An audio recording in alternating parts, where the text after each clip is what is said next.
Hello, LinkedIn Live. I am Darin Rowell, and welcome to my LinkedIn Live cast, Leadership in the Self-Directed Life.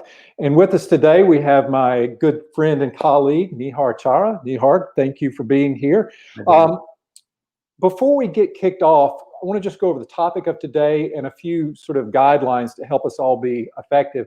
The first is Nihar and I are going to talk about, given all that we've been through in the last 4 to 6 months, what are some of the key lessons that we can really harness as leaders and use to our advantage moving forward, not only to wrap up this year, but moving into 2021 as well. Now, in terms of just the logistic for today, one of the things I'm going to ask you all to do is reach out, tell us where you're from. As you're listening, tell us what questions come to mind for you, because one of the things that I've learned doing this program is that the engagement with the audience is part of the fun. So, I mean, Nihar and I can have a great conversation. We always do, but really it's significantly enriched when you guys share with us what's on your mind and some of your thoughts and questions as well. Now, with that said, let me tell you a few things about this guy that are pretty impressive. First, president and founder of Partner Exec, the name of his company. Second, he is a Wharton and Columbia trained executive coach, so go Quakers, by the way. And he's also a frequent contributor to a number of mainline media outlets such as Harvard Business Review, Forbes, Fast Company, and others, just to name a few. But with that all being said, Nihar, what are some of the things that we should probably understand about the work that you do? And we'll also give listeners sort of a frame for some of the things you're going to share with us today. Yeah, Darin, thank you so much for having me as a guest on your awesome LinkedIn Live show. Happy to be here with you and all your viewers. So I am the president and executive coach at Partner Exec. It's my executive coaching practice. I'm based in Dallas, but I work, pretty much around the country, and now I guess virtually, we all do. So I work mostly with really large companies: American Airlines, Cigna, Coca-Cola, Dell, Raytheon, Lockheed Martin, a bunch of companies like that.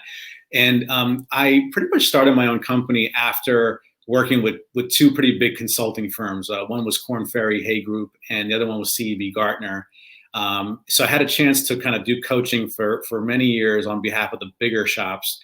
And then I went internal and I led talent development at Texas Instruments here in Dallas. And then I made the shift to go on my own. And I think, I think about the title of your show, the Leading the Self-Directed Life. It's a big part of kind of how I've gotten here.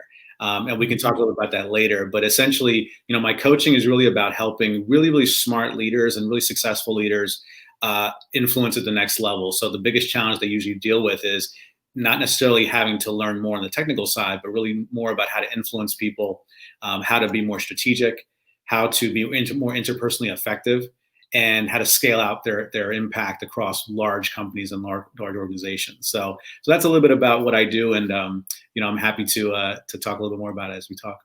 Yeah, it's interesting. I always tell people the further they go in the career progression, the less it has to do with the technical and more it has to do with the relational. That's right. And just working with the new CEO now, and we were reflecting, I guess, it was a couple of weeks ago, and it was said in jest, but with a sense of truth as well, is that the job of the CEO is as much psychologist as it is business leader. I said, it really is, right? The further you go, it's more about how you create an environment to be able to allow people to be their best, to be most successful. So, excuse me, thinking about the topic. So let's pause for a moment. Think about what life has been like for the last 4 to 6 months for most of us, right? Business leaders were thrust into this new world order, so to speak, that none of us could have really projected, and none of us could have foreseen just what it was going to be like. My question to you is, as you've worked with your clients over the last 4 to 6 months, what are some of the key lessons that you're hearing from them that they've really learned and that stick to the forefront of their mind from the last 4 to 6 months? Yeah, as you just shared, it's been disruptive for all of us, and I think it's interesting because this is probably one of the rare times that as a coach, and maybe you've experienced this too, typically we are on the other side of the table with our clients. We experience a different type of business than they do, and all of a sudden we're very common here. We're all dealing with issues with how do we take care of our family at home, and how do we work remotely, and things like that. So there's been a bigger connection even with my clients that I think I've developed. But I think one big challenge that among many that definitely has come up is how to really drive results, but also have a deeper capacity for compassion and empathy. So I think we always talk about having, encouraging leaders to be a little bit more connected to their people, and to have a little bit more of to care more about the people component behind their business. Now we've realized that I think if you don't do that, you really lose momentum. It's almost unacceptable to just pick up the phone and act as if things are the same as they used to be, and that's really challenging for a lot of people, because some of my leaders that I work with actually are quite compassionate, but they don't know what the balance is. They don't really know how much to really care and be patient and ask the questions to let people kind of be where they are. But at the same time, there's certain expectations that they owe the business as well. And obviously, we also don't know what things will look like next year as well. So there's this element of how long do you wait, and how long, and at the same time, when is it okay to push? So that's a big challenge that we've been dealing with. I don't know if you've experienced that as well. Yes. And first, I don't think, and when I talk about it with my clients, the perspective that I've shared is one, I don't think there's one right answer. Yeah. How I've encouraged them to think about it is to first ask themselves, is the person that you're questioning, how hard should I push? Are they going through transactional disruption? So I just had a parent come move in with us or something like that. That's a disruption, but it's also transactional, meaning that there will be a longer tail to it, but it's that first change, right? Or is it something longer term that it's difficult, but you're going to have to adjust to? Right. Because I think the question, that the trap I would say that we all fall into, we think in terms of binary. It's either this, I either push for performance or I'm compassionate. Mm-hmm. And what we have to think about is really, but we can do both. The question is, how do we continue to focus on results and provide the compassion, or really the empathy I wrote down when you said that, the empathy that we all want and need? I think that's more of the challenge for us from my perspective, is not think in terms of or, but and. How do we do both? And how do we help our people through any transactional disruptions they may have, to where they can get back to sort of some new normal? Does that make sense? Yeah, absolutely. And I would completely agree. It's no longer a binary situation. You really have to think creatively about combining these two different polarities. And I also think that, another kind of dichotomy that comes to mind is uncertainty and certainty. So the other issue that tends to come up a lot is, as a leader, I feel this pressure to be as certain as possible, because my people are looking for some kind of sense of direction and hope. But really, I don't even know what the future looks like. Yeah, none of us do. Yeah. So how much of it is about being authentic and being vulnerable and being honest about the fact that I really am also worried about what's happening, versus stepping into that leadership role to kind of give people that sense of certainty. Yeah. Aside from COVID, so much of a leader's role, especially, senior exec, CEO level, is you deal with that almost on a daily basis. Mm-hmm. And one of my rules of thumb in terms of advising CEOs how to think about it is always, communicate with this model in mind. Here's what we know. Here's what we don't know. Here's how we're going to make decisions, right? Sort of our heuristics or rules of thumb moving forward. And here's how we're going to keep you informed. Mm-hmm. And just setting those four things, those are known, right? You can say, here's what we know, here's what we don't know, here are the principles we're going to use to make decisions, mm-hmm. right, as we get more information, and here's how we're going to keep you informed. And usually that can go a long way in just reducing the anxiety. Right, you're creating a structure around how you deal with the uncertainty. Yeah, exactly. I think the other thing, I'm curious if you're seeing this, one of the things I heard back early, and I remember this quote from a CEO in May. we were talking, and of course, everyone had just gone remote, and they had about 30 to 45 days under their belt, so to speak, fully remote. And his reflection was, he said, it's been 45 days. We went remote essentially on a moment's notice. Mm-hmm. He said, if you'd have asked me 60 days ago, could we have done this? Unequivocally, no, would have been my answer. No way in hell. Yes. He said, now we're 45 days into it. There's been kinks, but we're figuring it out and it's getting better. He said, what it's got me thinking is, he said, one, my realization is that was all a story I told myself, what we weren't capable of. He said, now I'm thinking, what are the other stories that I'm telling myself and we're telling ourselves as an executive team about what we're capable of and what we're not as a company? And I've heard different versions of that from a lot of clients as well. It's just, this has forced them to pull back and say, hey, we did it. Wasn't always pretty, right? But we did it. What else could we do? Yeah, right? What other limits are we putting there? I so resonate with that, and certainly from my clients' stories as well. Exactly the same thing. So many of my clients are like adamant against working remotely before. Even people who actually prefer to it, they said that's just not the right thing to do. But now, they're like, wow, I guess it's not really that bad. And one thing I think that has contributed to that shift, and I think it's a good shift that people are finally making about, like you said, challenging the stories they've been telling themselves. I wonder if it's also because like everybody has been dealing with this at the same time. Like, for instance, if you are a CEO that all of a sudden decides to go completely virtual, you're kind of a man out there on your own doing that. And so it's a little bit challenging to figure out whether that's the smart thing to do.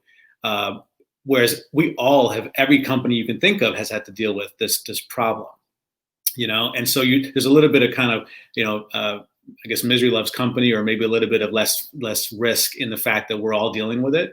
But for whatever reason that's happened, I completely agree with you that this is a great time to start thinking about what are the stories I've been telling myself that may or may not be true.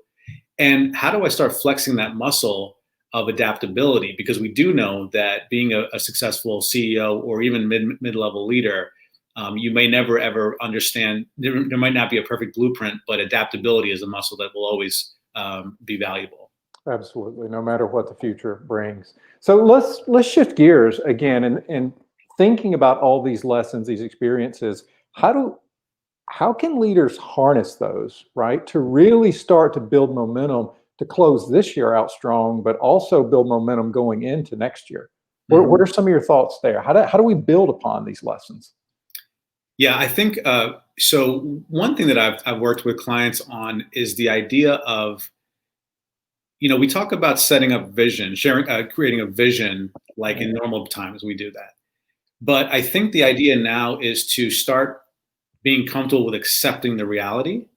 So as much as you might be reluctant to accept certain things, I think we all, or at least I can say for myself, I've had to kind of step away from the news and step away from all the fire alarm about all the different sides of the story that we're hearing.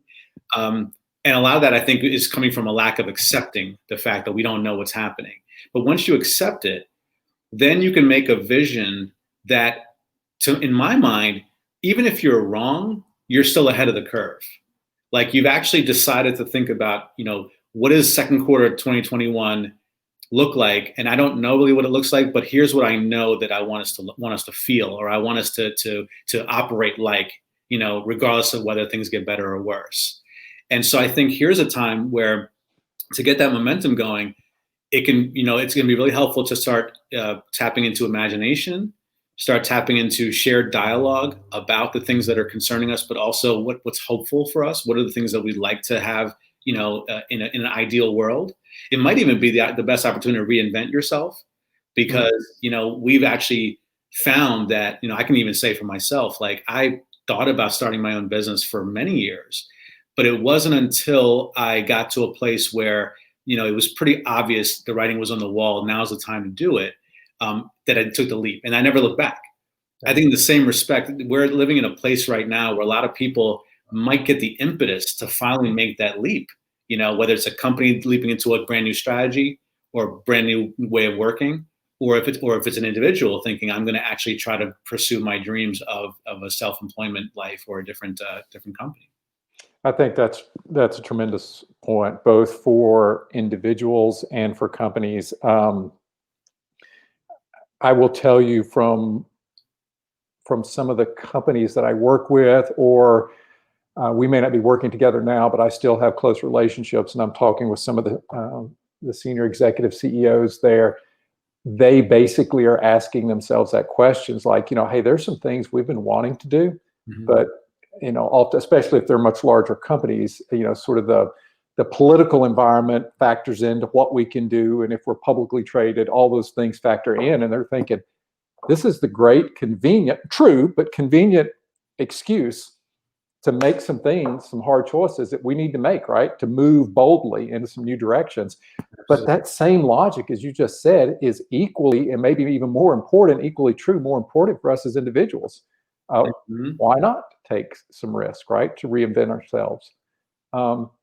Something else you said earlier when you were talking got me thinking, and I've certainly seen this, is for years, I underestimated the importance of having a shared purpose. I knew it was important. I talked about it, but if it was something I really focused on a lot in my work, probably not in earlier years, but in the last several years, when I look back at why companies were able to move so quickly and so successfully, there's things that I've heard some people say directly and then others indirectly, but I've seen a pattern. One, there was a core shared purpose everyone had. COVID, right? We had to go remote. We had to be able to make this work, right? So everyone was focused on the same thing. That's one of the reasons it worked, I believe.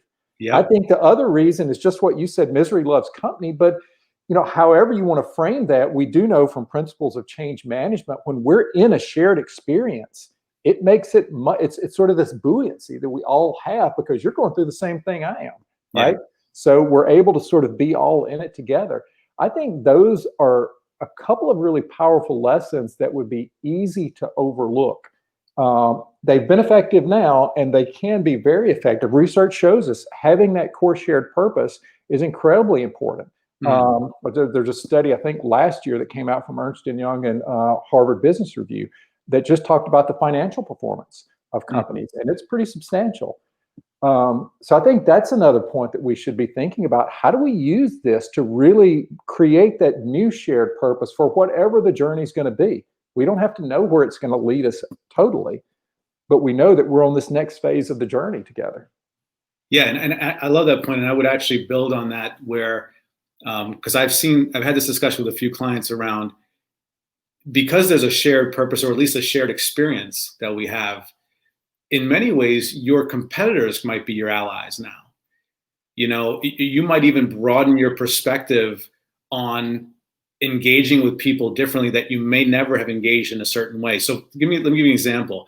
One of the biggest challenges I think people are dealing with, whether you're an individual entrepreneur or you are a corporate running a business in a company, is the selling right now. I think actually, nobody really wants to hear a sales pitch right now, right? But in fact, if you actually reach out to folks and you connect with them on a deeper level, which is this shared experience that we're talking about, right, you might actually go even further than you ever did in normal times in developing that relationship. And I think that, leveraging the fact that there is a chance for people to connect now, or a chance for people to reach out to a competitor, where before we would be worried about, what are they doing that we're not doing? But actually now we're all kind of in the same boat. And what are we learning from each other in this area? Perfect example is, I've had a client right now who has to close down their office, or at least is evaluating whether to close down the office because they're paying a really expensive lease, and they've been at home for the past 5 months or so. So, what she's doing right now, she's actually reaching out to other peers and other companies that she probably would never even talk to before. But she's actually saying, hey, what are you doing about, working from home and the actual P&L as it relates to facilities? So I think this, to your point, this is a chance to gain momentum into the next year by also looking at this as maybe a welcome experience to broaden conversations and expand your network. Absolutely.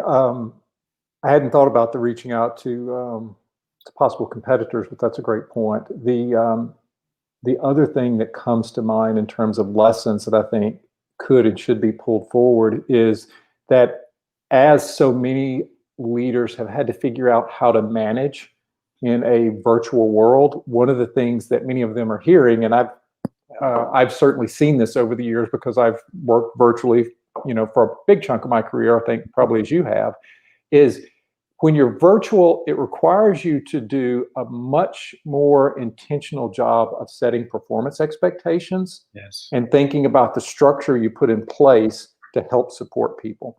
So I think the good side of that is that it's forcing leaders to be more disciplined, more rigorous in terms of how do we set our teams up for success in this virtual world. So I think that is another lesson that I'm hearing from a lot of executives as they're realizing, like you, some are saying, you know what, we may not be fully virtual forever, but virtual is going to be a significant, if not disproportionate part of our workforce moving forward. That's sort of the feedback they're hearing.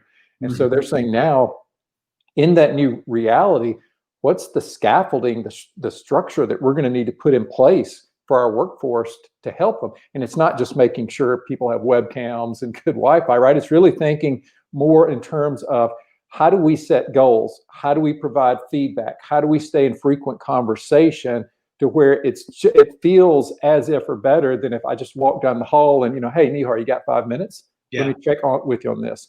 And so those are, I think, the other lessons that people really need to be thinking through, because it's so much of it is contextual for your company, right? You need to think about what would that look like? There's not a one size fits all.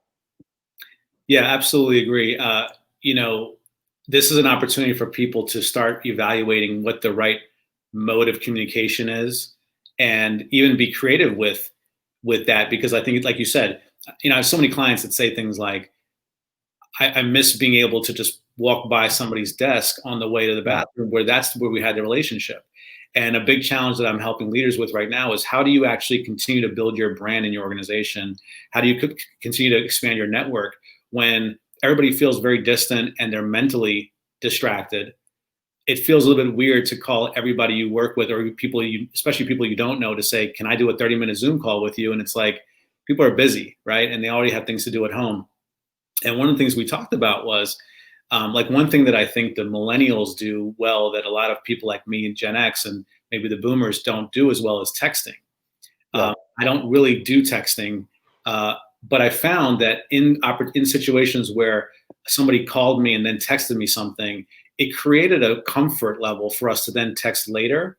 And even with people that I didn't really know, it created a certain level of intimacy that went beyond just a typical phone call or like a sales call, if you will. And so I had a client who said to me, he asked the question, how do I keep the network going with some of these people? And I said, one small little thing that I might suggest is, if you do a phone call with somebody, text them afterwards and say, hey, thanks so much for the time. I really appreciate it. That actually enables you to give them the green light to text you back.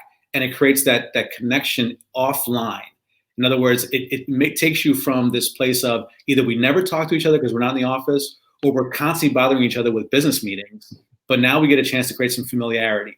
So little things like that, I think we almost are all finding the need to be creative in how we keep those relationships going. But it actually might be a good sign, because it's also helping us move with the way technology is going in the future. I think that's a great point. And as I'm listening to you say that, a couple of things come to mind. So one, I thought that was very sage advice in terms of the follow-up with the text. I think the other part I would add on to that, after hearing you say what you said, is, why couldn't we also each take the lead in saying, hey, Nihar, we're going to be working together. Let's talk about the different ways to communicate that are going to be most effective. Right. So we've got so many different channels now. So we've got text, right? We've got video calls. We've got, I use WhatsApp a lot, which has video and voice. And what I haven't used in as much in probably a year, but I used to use with other international team members, is Loom, where we would do, a quick video, because you can communicate so much more, even asynchronously, hey, here's the deal with that project. I'm looking at it right now. Here are my few key thoughts, blah, blah. I can communicate so much more in a video and send it than Yes. I could if I had to sit and try to type that out. So we have all these different channels and tools, but I think it's up to us just to get comfortable internally, as you said, but then two, be willing to have that conversation and negotiate what works. That's right. Because, you know, different channels work better with different people and different relationships. So true. I mean, there are some people that I know that almost get offended when they get a phone call. But they're like, why don't you just email me? Why are you even bothering me? You know? And then there's other people that are like, how could I possibly email them when I should just pick up the phone? Because they're, you know, that's that the way we were raised, is you just pick up the phone. Why are you wasting time? So I think you're absolutely right. You have to find what people's preferred medium is, and that actually makes work a little bit more compatible, even when we're all figuring out, you know, where everybody is. Yeah, I just want to acknowledge Anne Marie for reaching out and providing some great ideas, you know, just encouraging us, take time to get to know what's going on in their lives. She gives the example of a team member asking to, you know, sharing a picture of her kids and asking her to do the same. Yes. One of the things I heard from another colleague exec who he's got several teams around the world, but they talk about they're introducing their pets, right? And he said at the time, he's about our age, and he said, you know, when they first said that, I thought, oh God, this is going to be corny. And he was laughing. He's like, it was awesome. Yeah. He's like, I'm so glad, you know, that I didn't shut that down. He said, because it was phenomenal. We all had a great time. We got to know more about each other. Yes. And he said, that's been a thread, you know, that we've been able to pull through our subsequent meetings since then. That's a great point. I just will second that. I think having the vulnerability to say we're all, you know, people with families and other interests outside of work. Why not bring that out to the forefront? Yeah, you know, having said that, one thing that I want to emphasize for, you know, all those people that are over 40, especially, is that a lot of us do tend to have certain hesitations about using the newer forms of media, because I know when I grew up, it was there were more norms in place that were much stricter around how you communicated, right? And everything had to be grammatically perfect, right? And, you know, scheduled. And that's just not true. And it hasn't been. And we're going more to this real-time dynamic conversation. I think one of the things that's inherent for everyone, especially that's 40 or older, is to check yourself and to be sure that you're not allowing any conscious or unconscious biases or discomforts to get in the way of your ability to communicate and lead with your team. I know that's something I always try to do, because we all have them, right? We all have our little biases and hangups. And the more we can just keep pushing through those, the more opportunities I believe it creates for us. Yeah, that's spot on. Totally agree with that. So we're getting close to the end of the conversation here, but I always have a wrap-up question, Nihar, Okay. that I love to hear from my guests. So what I always like to understand are, what are some of the guiding principles that you use in your life that helps you lead both a life of accomplishment, achievement, but also a self-directed life, right? One that's uniquely yours. What are some of those guiding principles that help you? That's a really good question. So, you know, one of the things that I found about myself later in life was that I really valued the word autonomy in my life. And I think a lot of that has to do with the fact that I grew up in a family of, I was a first generation American to Indian immigrants. We grew up with, you know, a lot of, like you said, norms and formalities, and you got to get the best grades and get in the best schools and the best companies. And I really found it challenging, you know, to really fit in while also standing out and finding really what my path was going to be. And so, you know, I go to these great schools, I have some good jobs, but I also get laid off. I go through lots of, you know, trials and tribulations about where, you know, why am I not valuable enough to these companies, et cetera. But when I finally found the actual work that I enjoyed doing, which was coaching and assessment, and really took a leap to join some of these companies that were actually made up of psychologists, you made that point earlier, not business people like me, I started finding out my own path. And what I realized at that point was that I'm starting to honor this deep-seated value of mine, which is to really have a self-directed life and to be more autonomous. But what I also found was I wasn't ready to start my own business until I had about 15 years of doing that work, in those companies and actually being a leader myself, because I just felt inauthentic coaching people when I hadn't actually been in those positions. And so one of the guiding principles I have is, do the work so you get to do what you want. You know what I mean? Like to me, Absolutely. I really feel like a lot of people, it's great if you can put up a shingle and become a coach now because you just want to. But I really believe that actually when you get out there after having learned from people that have done it before you and actually, built the credibility, it makes the leap much easier. And actually even now, just because I don't have my own boss doesn't mean that I don't get stressed out by a client that might be unhappy, right? Or obviously still wanting to put my best foot forward with new prospects. But the idea here is I do the work so that I know that I can eventually get to do what I want. Absolutely. That was sage advice to end on.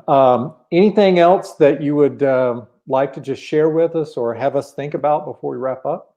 Well, one thing I will just do a quick plug, if you don't mind, Darin, because this might be helpful for your viewers. One of the things that I did around this time was because people were dealing with everything slowing down. But as you know, most of your audience is probably made up of high achievers, and we all want to still get things done and still grow. And so I wrote a 48-page ebook with some exercises that I think I'd love to offer to your viewers for free, which is called Tranquility for High Achievers. And it actually gives you some exercises to really help you reflect on how do you actually find your path through this, but also not take the foot off the gas on your achievement. So if anybody wants to download that, it's at partnerexec.com/book, and feel free to check it out. All right, excellent. Well, I'm going to actually go download it myself, and so I would encourage everyone else to do the same. Nihar, sincere thanks for joining us. Thank you for the words of wisdom. And we will be following, for all those looking, this will remain on LinkedIn Live or my LinkedIn post. You can also find it on my YouTube channel. I would ask that you reach out through LinkedIn, follow Nihar and I, reach out to connect with both of us individually, and we look forward to seeing you on the next one. Nihar, thank you so much. Take care.